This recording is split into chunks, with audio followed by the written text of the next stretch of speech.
What's up, YouTube, and welcome back to my channel, Haley's Comment. Today I am bringing you a topic that I am so passionate about, and that is intuitive eating and listening to your body. A long-awaited video. I get so many questions about this all the time, so today I'm here to answer those questions. Yes, I have my tea like usual, woo! And I'm sitting in my bedroom right now, hence some of my favorite things behind me. Got some red wine, some comics, Harley Quinn, some Harley Quinn action. I'm obsessed with Harley Quinn. But anyways, let's get into the video.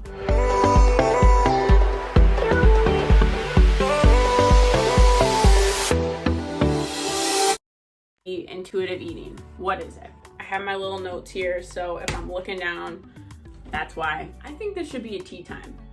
This is Sunday, it's raining, I'm cozy, got my socks on and just feeling all comfy, got a candle lit. This needs to be tea time Sunday, or hot beverage sit down Sunday. Word intuitive, if you break that down, is gonna be instinctive. So what feels right to you? And I add the words listening to your body, because I do one thing, but your body might tell you another. So your brain might be like, yeah, I'm craving sweets, I really need a donut right now, or I'm really hungry, but your body might not be hungry. You just want food, or you want something in your mouth.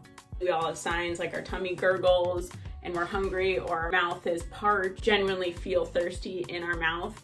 Those are kind of signals of listening to your body. I just want to make a note that I listen to my body overall, not just like diet, eating, and nutrition, but also working out and being active. So I tend to look at things holistically.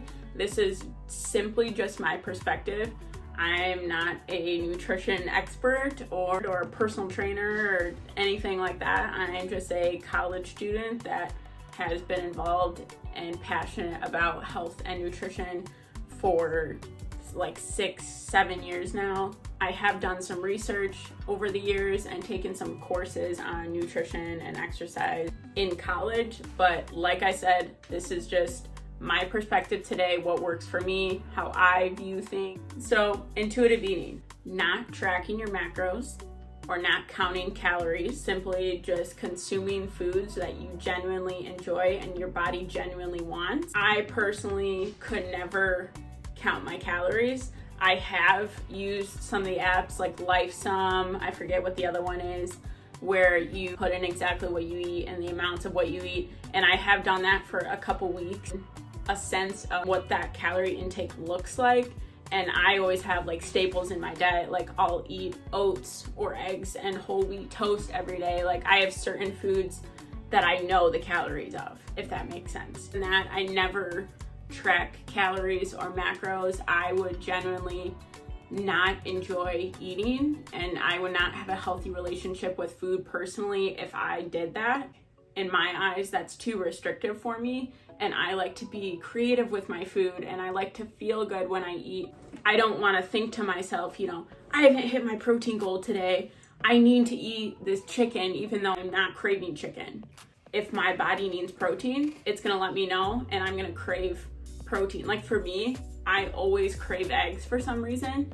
That gives me some healthy fats and some protein. My body's way of telling me I need some more protein or I need some more healthy fats. And if you're one of those people who loves to meal prep and you count every single calorie to the T and you like that structure and you have a healthy relationship with food, kudos to you. Like I said, I just don't believe in that. I don't find that works for me. I get bored of things really easily. I have tried the meal prepping and I just can't do it. I just get so bored.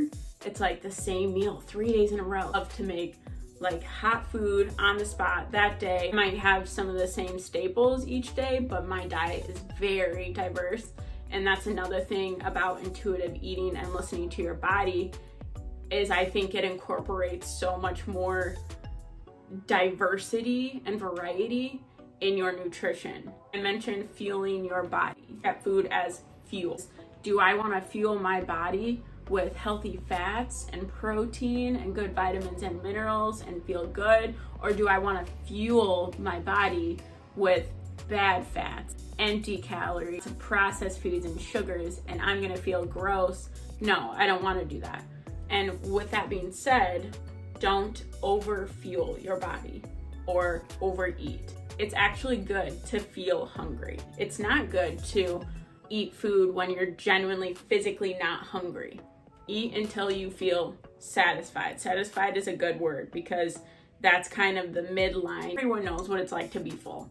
You all know what it's like to overeat. So know that feeling and then stop eating before you get to that. And that should be your feeling of I'm satisfied, I've had enough to eat for this meal.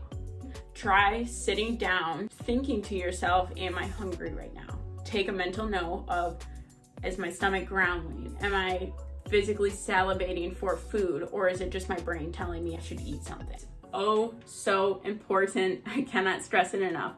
Listening to your body makes you appreciate the foods so much more. Healthy alternatives. If I'm craving something sweet, like fruit, granola bars, Luna bars, RX bars that are like 4 or 5 ingredients, super natural, not processed, kind of definitely satisfy your sweet tooth. Hot beverages that are sweet to you sometimes work for me. Or protein balls, oats, chocolate chips, peanut butter, honey, little snack that you can have that's sweet, something crunchy or salty or vinegary. You could try some olives. Olives are very good for getting the saltiness and some healthy fat. Pickles, oh, I love pickles. Pickles are my jam. Like a big pickle, like at state fairs, get it on a stick. Oh, good. Nuts and trail mixes, they have I literally was at the store the other day and they have, like, I swear, half an aisle of trail mixes. Finding alternatives, whatever that is for you, I promise you there is a healthy alternative to everything. It might not be easy to make or find, but there is a healthy alternative to everything. And I always say a big part of listening to your body is if I'm craving something sweet and then I go have some fruit or I have something healthy, still want that ice cream, then I might go think about getting some ice cream. And I do go get that ice cream. It's not gonna be a huge tub that's bigger than my head. It's gonna be something small. Like I love the Dairy Queen mini size. I will get the tiny kids one because it's enough to satisfy me and I'm not going crazy and I'm not gonna feel bad about it. Or like if you want that donut, honey, go eat that donut. Eat one or maybe 2 if you're feeling it, but eat one. Moderation is key. Don't skimp out on things that your body is craving. If it is unhealthy, just have some in moderation and don't have it every day. And you finish an entire bag of chips or an entire package of Oreos. I have done that before. We have all done that before. It is a-okay. And I'm sure you're gonna make yourself feel bad about it. Don't. And it's okay if that happens once in a while. Restrict yourself so much and you don't allow yourself, I hate diets, if you don't allow yourself to have the things that you want in moderation, have that 1 glass of red wine, have that 1 donut, have that 1 muffin or a small handful of chips once in a while, then you're gonna go crazy and finish that bag of chips or finish 4 muffins when you get the chance because you restricted yourself for so long. So I have a healthy relationship with food, and what works for me is eating those treats in moderation. That's a big point that I want to lead onto about intuitive eating and listening to your body. And this entire view is that it sticks. I've been doing this for years now and I love my body. I have never really tried to lose weight and I've never really struggled with my weight. So that's another story. But if you're talking about making eating healthy a lifestyle, this definitely works. If you want to go on diets and, count macros and calories like crazy to a T and not let yourself have anything for like a month or 2 months or however long, that's fine. You're probably going to lose weight, of course, being in a caloric deficit, but it's not going to be a lifelong thing. Trust me, I witnessed it firsthand for years. I have family members that have done this and done all the diets possible and it just doesn't stick. And then it's this terrible cycle of restriction, doesn't last very long, binge, and keep binging for some time. I hate that. I strongly recommend you guys try intuitive eating and change this relationship with food. I wanted to make a note of BMR, so that's your basal metabolic rate. And there's calculators for this, the amount of calories your body needs to physically keep yourself alive every day. Also, if you're someone who works out a lot more, you're gonna need a lot more calories to keep yourself healthy, and that's totally fine. But if you're not someone who works out that much and you're kind of sedentary, then you gotta keep that in mind. Base your food off of that. If you're not burning a lot of calories throughout your day, you have no reason to be eating 4 big meals a day. There's easy calculators you can do online for this. You just literally type in your numbers and it'll calculate it for you. I wrote mine down. I work out about 6 times a week. I don't think I ever work out 7, but it's about 6. It's not typical for me to work out any less than that. And I usually work out for about an hour to an hour and a half, and that's a fairly intense workout. Obviously, when I was lifting heavy back at college in a gym before gyms closed, I would burn a little bit more calories in my workouts than what I'm doing at home, but I still work out about 6 times a week. So with my statistics, about 2,550 calories. And if I were to work out about 4 to 5 times a week, then I would require about 2,200 calories or so just to keep myself healthy and alive and functioning properly. Obviously, you know that if you want to lose weight, you should be in a caloric deficit. But on the other hand, with intuitive eating, if you're not tracking calories and macros and you don't want to obviously gain weight, I would suggest getting an idea or a sense of what certain foods that you eat a lot in your diet consist of calorie wise. Pay attention to serving sizes, because if you actually pour out a serving size of, you know, 1/4 a cup of noodles, that is not a lot. Like, you're probably eating double or triple what you should be. You know, a couple days, pour out your serving sizes just to get in a general idea of what you're actually eating and what those calories look like. Food is not the enemy. Our brains and our own willpower is. Keep that in mind. A little PSA, and what I do is, I'm not saying intuitive eating is all shits and giggles and butterflies and it's the best thing ever, because sometimes it's not, and a lot of people out there do not enjoy eating healthy, and that's totally okay. It has taken me years to enjoy eating healthy because I find the tricks and hacks to the system. I will sit down and force myself to eat a serving size of carrots because I know it's healthy. I feel I haven't gotten enough micronutrients in throughout my day. That's only a small part of my eating.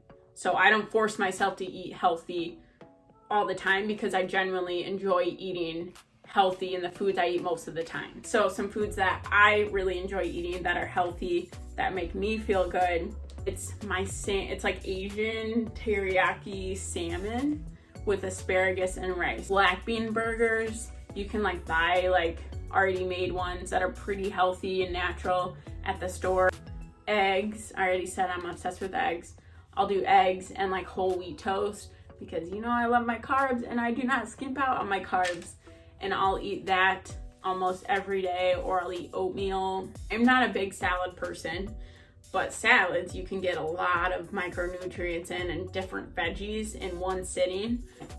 If you find a dressing that you really like that's healthy, don't go get the super fattening dressing and dump it all up on your salad and you're eating one piece of lettuce with your dressing, and that's gonna increase the calories, and that's not the point of a salad. But my mom makes this dressing and it's like an Italian seasoning package.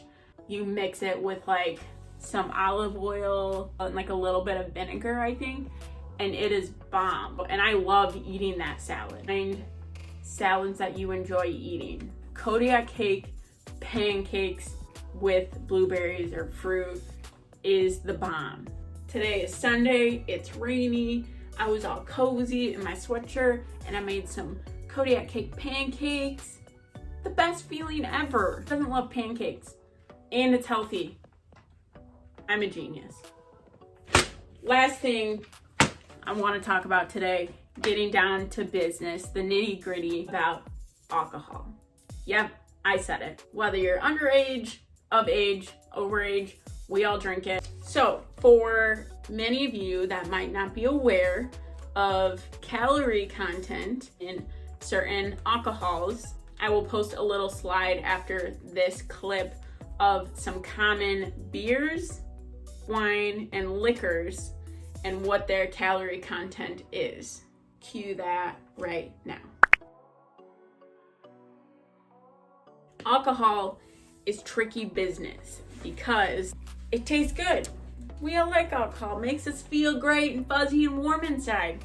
I understand. For a college kid, that is the time of your life, and alcohol probably plays a huge part of it. I get it.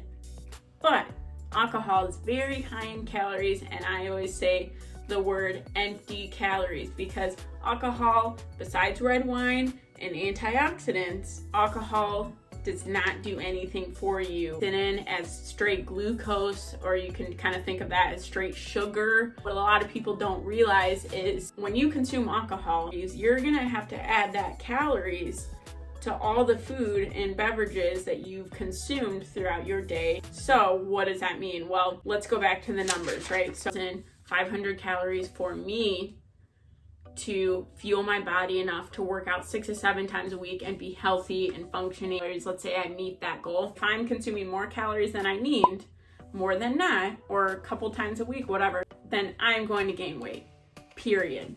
No doubt about it. You need to either A, limit the amount of calories you get from alcohol, or B, limit your food calorie intake that day. Just to put this into perspective, I have my numbers here. You decide you're gonna drink Budweiser tonight. You drink 10 beers, right? So 10 Budweisers is gonna equal roughly 1,450 calories. Big, hefty Big Mac from McDonald's is about 563 calories. 10 Budweisers is more calories than 2 entire meaty Big Macs from McDonald's. That's just to give you a general idea in your mind of the amount of calories you're consuming. Situation 2 is gonna drink Budweiser again. He's feeling a little bit less frisky tonight, so he's gonna drink 6 beers instead of 10. So those 6 Budweisers, 870 calories. All right, that's a little bit better than the 1450. Oh, let's compare it to wine, because wine's my thing. I love red wine. 1 glass of the average red and white wine is about 120 calories. A typical bottle of red wine, yay big, is 5 glasses per bottle. Now, if you're like me, I will pour a huge glass. This is a glass, right? It's only 120 calories. No, 1 glass of red wine that's 120 calories is a 5-ounce pour. Go find yourself some measuring cups. Next time you drink a glass of wine, pour what you would normally pour as your 1 glass of wine, and then measure out what you poured and do what 5 ounces is. So find a measuring cup, whatever, find what 5 ounces is on your measuring cups. Pour that in. I guarantee you'll have double that amount in your glass. 5 glasses per bottle of wine, about 120 calories per 5-ounce pour of wine. That's going to equal roughly 600 calories per bottle of wine. Let's relate that to the beers. 870 calories, or 1 bottle of wine for 600. Find what I call the hacks and cheats to the system in regards to alcohol is still enjoy alcohol, but make some swaps. So if you're one who really likes beer, limit it to 1 to 3 beers. Have a glass or 2 of red wine. It's going to be less calories, and like I said before, red wine has some good antioxidants, have some good health benefits for you. If you love mixed drinks, then instead of having a higher calorie soda, maybe switch to soda water or a diet soda, because that way you're only getting the calories from the liquor and not the mixer. That was my thoughts on intuitive eating and living a healthy lifestyle while still listening to your body. If you enjoyed today's video, please show me some love down below and hit that like button. And if you haven't already, please subscribe. It'll help my channel out a lot. And definitely let me know in the comments below if you try intuitive eating for the first time, your thoughts about it, other eating habits that you guys find successful for you, because I would love to hear them. And also let me know in the comments below any other video ideas that you guys would love to see, because I will definitely make that happen. Thank you guys so much for watching, and I'll see you guys next time.